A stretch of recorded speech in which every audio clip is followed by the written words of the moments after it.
Bonjour, nous nous retrouvons pour la suite, encore avec ce moyen de la vidéo, pour la suite de notre programme de catéchisme. Cette fois-ci, c'est la leçon numéro 4 dans notre cahier. On continue chronologiquement l'histoire que nous avions commencée la dernière fois. Nous avions parlé du père, on va dire, du grand-père, Abraham. On va commencer à passer à la génération de son petit-fils et de son arrière-petit-fils.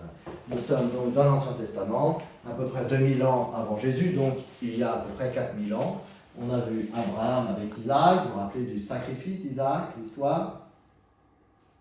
Eh bien Isaac, qui a vieilli et qui maintenant est sur le point de mourir. On va raconter la mort d'Isaac. D'abord, Isaac qui a deux fils, Ésaü, l'aîné, et Jacob, le deuxième. Et sa femme s'appelle Rebecca. Et voilà que Isaac, à la fin de sa vie, est devenu aveugle. Et avant de mourir, il a entendu son père Abraham lui dire qu'il avait reçu la promesse pour lui et ses successeurs, et donc il veut donner la bénédiction à son fils pour qu'il reçoive la bénédiction qui sera la promesse de Dieu de guider sa famille, ses descendants, de les protéger. Et il se dit, bien, il faut que je donne ça à mon fils aîné, Ésaü. Sauf que Rebecca, elle, avait décidé autrement.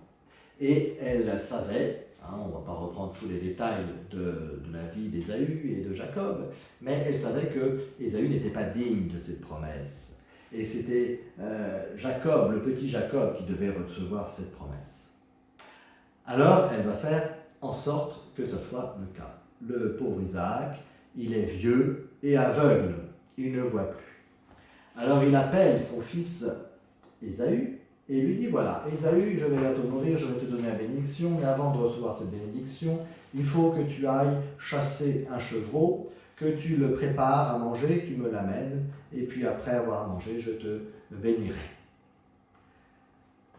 Lorsque Rebecca entend cela, elle appelle Jacob et lui dit, bien, le petit chevreuil, j'en ai un, je vais le préparer, et c'est toi qui vas amener la nourriture à ton père, et c'est toi qui recevras la bénédiction. Comme il est aveugle, il ne verra pas la différence. Il ne verra pas la différence, dit Jacob, mais il va sentir, parce que mon frère, il est fort, viril et poilu, et moi, j'ai la peau toute lisse. C'est pas grave, dit Rebecca.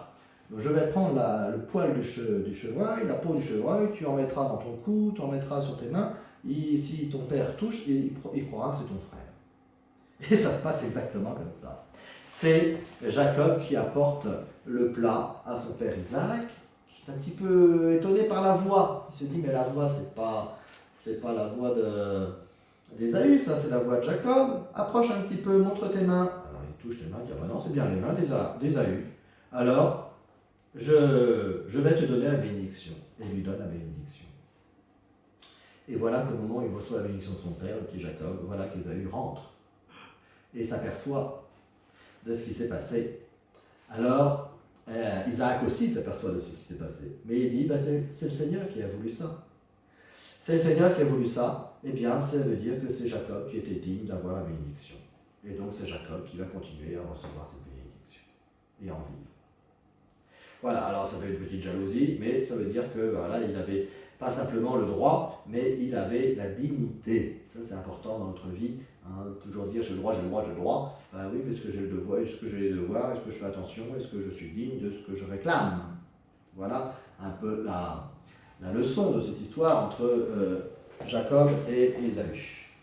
Et puis l'histoire continue. Cette fois-ci, Jacob se marie, a des enfants, et il a 11 enfants. 11 enfants. Et comme ça arrive peut-être, c'était déjà le cas de Rebecca, mais peut-être que ça arrive aussi dans les familles, en fait, c'est le petit dernier qui est le chouchou. C'est toujours le petit dernier qui est le chouchou.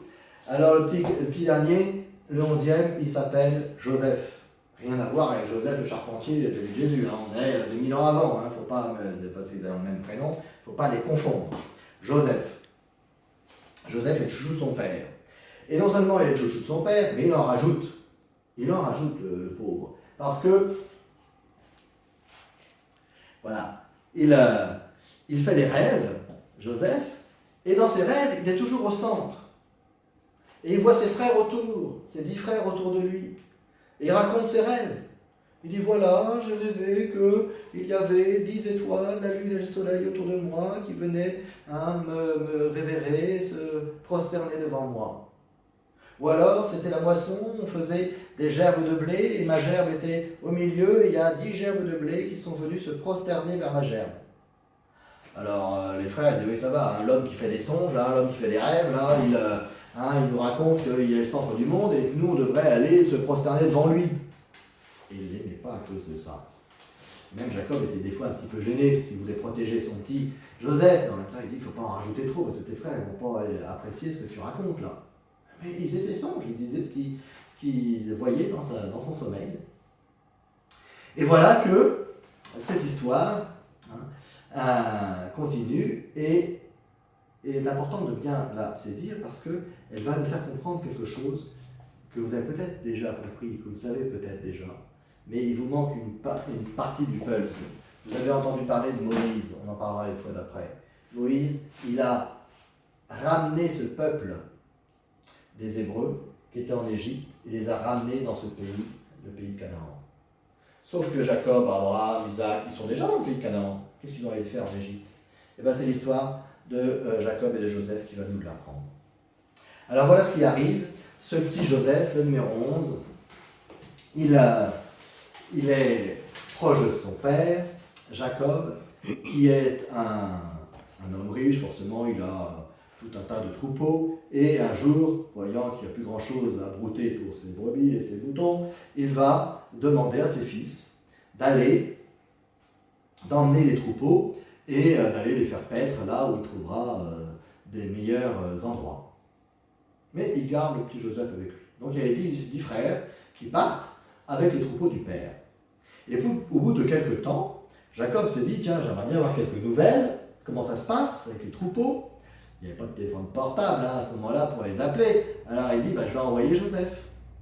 Joseph, tu vas aller voir, essayer de retrouver tes frères pour prendre des nouvelles et me les ramener. Et voilà Joseph qui part. Il part à la recherche de ses 10 frères. Et il se renseigne, il rencontre des gens, il dit on les a vus la semaine dernière, ils sont à tel endroit, ils sont partis à tel endroit. Bon, il suit un peu la piste comme ça, et puis il finit par apercevoir les troupeaux et les 10 frères qui sont là. Et les 10 frères l'aperçoivent aussi, qui arrivent. Et quand ils le voient arriver, qu'est-ce qu'ils se disent, les 10 frères? Tiens, voilà l'homme au songe, le petit chouchou de papa, qui fait des rêves, qui est toujours au centre du monde. Mais là, il n'a pas son papa pour le protéger, il est tout seul. Eh bien on va pouvoir lui faire comprendre ce qu'on pense de lui. Et ils se mettent à le frapper, à l'attraper, à le frapper. Et ils sont prêts à le faire mourir, tellement ils veulent se venger de lui. Et là, il y en a un des frères, l'aîné. Le premier, le plus âgé, il se dit quand même, je suis un peu responsable, c'est moi l'aîné. Il s'appelait Ruben. Ruben, l'aîné, il dit non, ne tuons pas notre frère, c'est notre frère, on ne va quand même pas inverser le sang de notre frère. Arrêtez. Alors qu'est-ce qu'ils font? Eh bien, ils trouvent une citerne. Vous savez, on est dans le désert, il ne pleut pas souvent, mais quand il pleut très fort. Alors il y a des réservoirs comme ça d'eau qu'on a creusés, et comme ça, quand il pleut, on a quelques réserves pour quelques temps.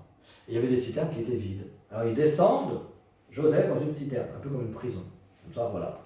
On ne le tue pas, mais en même temps, on s'en débarrasse au moins pour un temps. Et puis le temps passe, et puis ils se disent, qu'est-ce qu'on va en faire? On lui a fait sa leçon, mais enfin, on va bien aller plus loin quand même. Et à ce moment-là, voilà qu'une caravane, c'est des marchands qui passent avec des chameaux et qui passaient comme ça et qui allaient vendre des marchandises. Et dans ces marchandises, il y avait des parfums, des épices, des tissus, et il y avait des esclaves aussi. On vendait des esclaves à cette époque-là. Et voilà que, les frères se disent, voilà ce qu'on va faire. On va le vendre. Comme ça, on s'en débarrasse. On gagne de l'argent et on ne l'a pas tué. Tout bénef. Et c'est ce qu'ils font. Ils vendent leurs frères comme esclaves. Et ils font même mieux, ils gardent une partie de ses vêtements qu'ils déchirent, ils mettent un peu de sang de bête dessus, et quand ils rentrent chez eux voir leur père Jacob, ils disent à Jacob, eh bien voilà, on a retrouvé ses vêtements, ça doit être notre frère qui a été attaqué par des bêtes sauvages. Voilà comment ils justifient que leur frère n'est plus là. Et Jacob pleure son fils. Il pleure son fils dernier-né et il est malheureux de la perte de ce petit Jacob, de ce petit Joseph. Voilà l'histoire qui n'est pas finie, bien entendu, parce qu'à ce moment-là, eh bien, les marchands partent en Égypte. Et en Égypte, qu'est-ce qu'ils font? Eh bien, ils vendent Joseph comme esclave. Et voilà qu'un homme achète Joseph. Cet homme, il est chef militaire de l'armée du roi d'Égypte, qu'on appelle le pharaon, et il achète Joseph comme esclave. Donc il a un esclave pour le servir chez lui. Il en a d'autres même. Et puis cet homme, Potiphar, il s'appelle, eh bien cet homme fait des rêves, il fait des songes. Et quand il fait des rêves, eh bien, il trouve des choses un peu bizarres, il est un peu gêné, et il les raconte, et Joseph à chaque fois il lui explique, ah ton rêve ça veut dire ci, ça veut dire ça. Puis à chaque fois il trouve que c'est effectivement intéressant tout ce qu'il dit. Et il dit, mais vraiment ces rêves, ils sont utiles. Et du coup, c'est son esclave, mais ça devient un peu son ami en même temps. Il aime bien ce petit Joseph, et il le respecte, et il lui donne des tâches pas trop difficiles. Et ça continue comme ça. Et un jour, se passe quelque chose qui va être décisif en Égypte. Le pharaon, le roi, fait lui-même un rêve étrange. Et Pharaon est perturbé par ce rêve qu'il a fait. Et il veut trouver la solution. Il se dit, il y a un message dans ce rêve, mais quel est ce message? Alors il demande à ses conseillers, il raconte son rêve, personne n'est capable de lui donner une solution. Alors ce rêve, je vais vous le raconter. Et vous allez voir si vous trouvez une solution. Qu'est-ce que le pharaon a rêvé? Le pharaon a vu dans son sommeil, tout d'un coup, 7 vaches très grasses, très grosses, qui marchaient. Et puis ils allaient au Nil, et puis ils buvaient dans le Nil. Voilà. Et puis tout d'un coup, derrière ces 7 grosses vaches, 7 autres vaches, très maigres, très très très maigres, qui s'approchent. Et les 7 vaches maigres mangent les vaches grasses. Et le pharaon se réveille et se dit, mais qu'est-ce que ça veut dire? Qu'est-ce que ça veut dire? Alors, qu'est-ce que vous donniez comme explication? Quand on est en vraie réunion de catéchisme, vous essayez de trouver des solutions. Alors, je les écoute, ces solutions. Mais on n'a jamais trouvé la bonne solution du premier coup. Eh oui, la bonne solution, personne ne l'a trouvée. Jusqu'à un jour où il y a l'officier militaire qui dit, moi, chez moi, j'ai un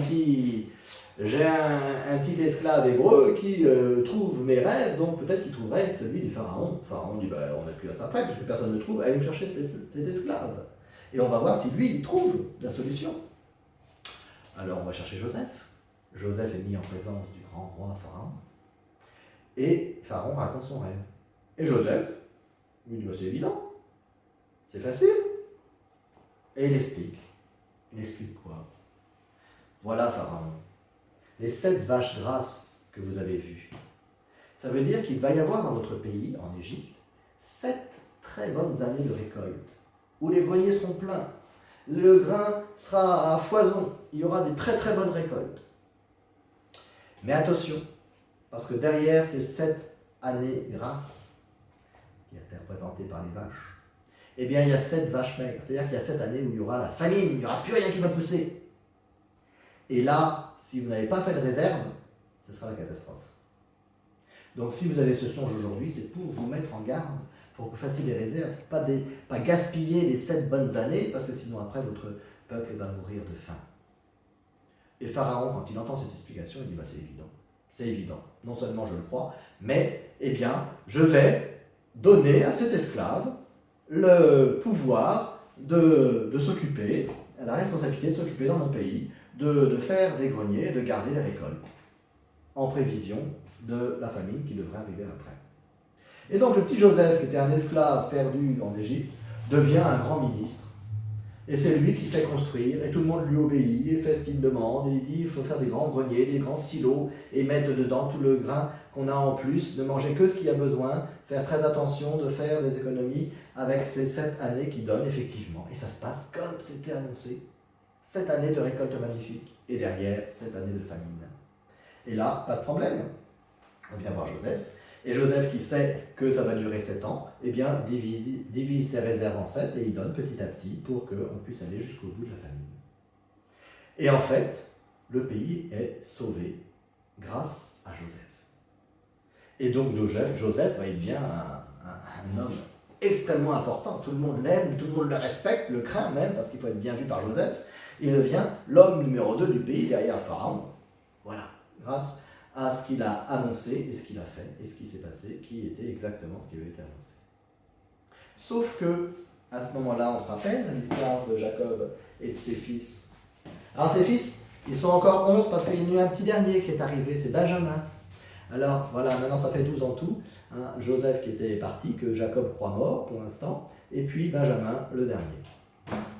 Et voilà que la famine qui a lieu en Égypte, elle a lieu aussi dans le pays de Canaan. Et Jacob, il voit qu'il n'y a plus rien, parce qu'eux, ils n'ont pas de réserve. Il n'y a plus rien à manger pour eux et pour leurs troupeaux. Et il entend dire qu'en Égypte, il y a ce qu'il faut. Alors un jour, il dit à ses fils, ses 11 fils, eh bien, vous allez en Égypte, de ma part, demander si on peut vous donner des sacs de blé. Et voilà les 11 fils de Jacob qui partent en Égypte.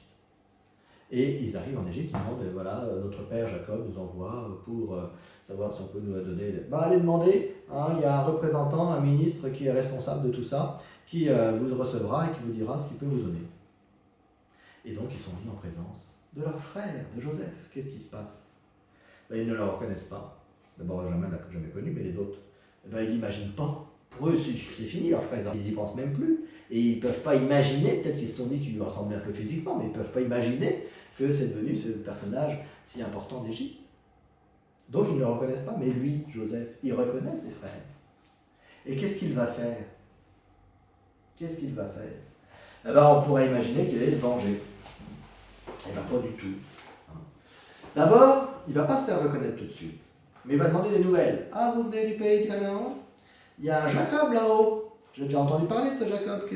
Comment il va? Qu'est-ce qui se passe? Il prend des nouvelles de sa famille, de tout le monde. Il s'inquiète de chacun. Et puis, il va faire un plan pour faire venir tout le monde. Alors, il va dire, je vais vous donner les sacs, vous voulez donner les sacs de blé, je vais vous donner les sacs de blé. Et il fait remplir les sacs de blé pour eux. Sauf que dans un sac, il met une coupe d'argent ou d'or.